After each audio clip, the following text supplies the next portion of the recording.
नमस्कार दोस्तों, मैं करणी प्रताप माँ करणी स्टेनो क्लासेस में आप सभी का हार्दिक स्वागत करता हूँ। यहाँ पर दोस्तों मैं आपके बीच Rajasthan high court special dictation लेकर आया हूँ, जिसमें कि 3 पैराग्राफ है और तीनों का कंटेंट अलग अलग रहेगा। जैसा कि आपके राजस्थान हाई कोर्ट में जो डिक्टेशन दी जाती है उसमें 2 से 3 पैराग्राफ रहते हैं और तीनों का कंटेंट अलग अलग जगह से लिया जाता है। तो दोस्तों आप ज़्यादा से ज़्यादा ऐसी डिक्टेशन लिखोगे और उसका ट्रांसक्रिप्शन करोगे तो आपका राजस्थान हाई कोर्ट में श्योर सिलेक्शन है। तो दोस्तों मैं आपसे उम्मीद करता हूँ कि आप ट्रांसक्रिप्शन करने के बाद अपनी मिस्टेक्स वगैरह देखोगे कितनी क्या गलतियाँ आ रही। और दोस्तों जितनी आप कम गलतियाँ करोगे उतना ज़्यादा आपके सिलेक्शन होने का चांस रहेगा। ठीक है दोस्तों, आप ऐसी सीरीज़ डेली लिखिएगा तो आपका राजस्थान हाईकोर्ट में श्योर सिलेक्शन है। यहाँ पर आपको 80-70 की गति से डिक्टेशन दी जा रही है, जो कि अब से 5 सेकंड पश्चात स्टार्ट होगी। स्टार्ट। सुप्रीम कोर्ट ने साफ कहा है कि सरकारें इसकी पुख्ता व्यवस्था करें कि कोरोना का कोई भी मरीज महंगे इलाज के कारण अस्पताल से वापस नहीं लौटे। अस्पताल निजी हो या फिर सरकारी, वहाँ पर मरीज को इलाज मिलना ही चाहिए। सरकार यह सुनिश्चित करे कि उस इलाज की कीमत आम आदमी की जेब पर भारी नहीं पड़नी चाहिए। सुप्रीम कोर्ट ने सलाह दी है कि इसके लिए अगर कोई नीति बनाने की ज़रूरत है तो सरकार व अस्पताल प्रबंधन को मिलकर तय करना चाहिए।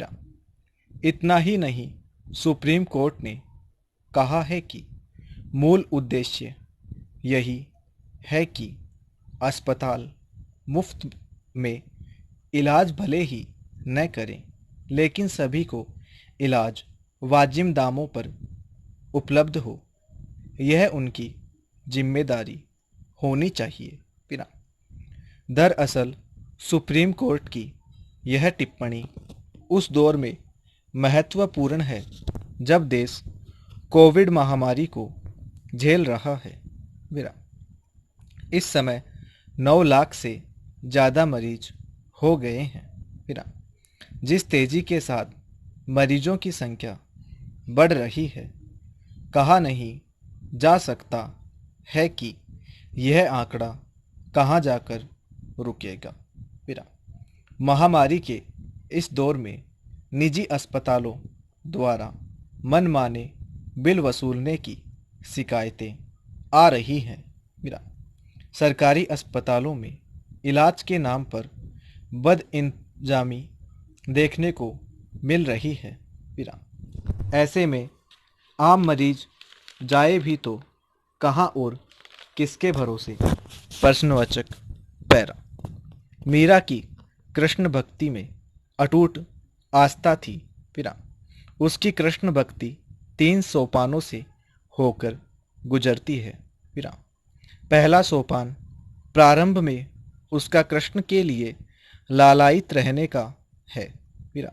इस अवस्था में वह व्यग्रता से गा उठती है, मैं विरहणी बैठी जागूं जग सोवीरी आली। वह कह उठती है, दरस बिन दुखण लागे नैन। दूसरा सोपान वह है जब उसे कृष्ण भक्ति से उपलब्धियों की प्राप्ति हो जाती है और वह कहती है, पायो जी मैंने राम रतन धन पायो।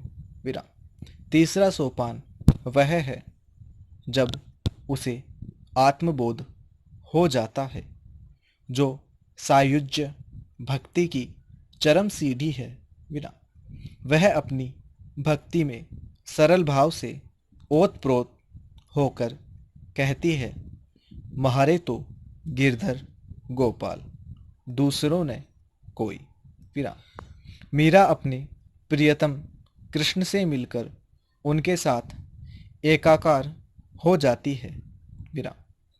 मीरा की उपासना माधुर्य भाव की थी, अर्थात वह अपने देव श्री कृष्ण की भावना प्रियतम या पति के रूप में करती थी। कृष्ण को ही वह परमात्मा और अविनाशी मानती थी। उसकी भक्ति की विशेषता यह थी कि उसमें ज्ञान पर उतना बल नहीं था जितना भावना पर था। विराम। मीरा के पद अपनी तीव्र प्रेमानुभूति के कारण जनसाधारण में अत्यंत लोकप्रिय बनते चले गए। विराम पैरा। राजस्थान के मुख्यमंत्री अशोक गहलोत के युवा नेताओं को लेकर किए गए तंज से कांग्रेस की अंदरूनी सियासत गर्मा सकती है। विराम। पिछले एक साल से कांग्रेस मुख्यालय के गलियारों तक सीमित वरिष्ठ व युवा नेताओं की लड़ाई अब सड़क तक आती दिख रही है। विराम। इसकी बानगी सचिन पायलट को उप मुख्यमंत्री व प्रदेश अध्यक्ष पद से बर्खास्त करने के बाद कई युवा नेताओं के उनके समर्थन में उतरने से देखी जा सकती है। विराम। लोकसभा चुनाव 2019 में कांग्रेस की करारी हार हुई थी, जिसके बाद राहुल गांधी ने अध्यक्ष पद से इस्तीफा दिया। विराम। साथ ही राहुल के भरोसेमंद और पार्टी में तेजी से पकड़ बना रहे युवा नेता एक के बाद एक हाशिए पर जाना शुरू हो गए। विराम। करीब एक साल पहले सोनिया गांधी पार्टी की अंतरिम अध्यक्ष बनी, जिसके बाद सोनिया के नज़दीकी रहे वरिष्ठ नेताओं की पकड़ फिर से पार्टी पर होने लगी। विराम। इसके बाद पार्टी के अधिकांश नीतिगत फैसलों पर इन नेताओं की छाप दिखाई दे रही है। विराम। तो जैसा कि दोस्तों यहाँ पर आपको 3 पैराग्राफ दिए गए हैं और तीनों का कंटेंट अलग अलग है। तो दोस्तों डिक्टेशन लिखने के बाद हमें कमेंट करके अवश्य बताएं कि हमारी डिक्टेशन आपको कैसी क्या लगी। ठीक है दोस्तों, हम आपके बीच जल्दी ऐसी डिक्टेशन लेकर उपस्थित होते हैं। बहुत बहुत धन्यवाद आपका हमारे चैनल पर बने रहने के लिए।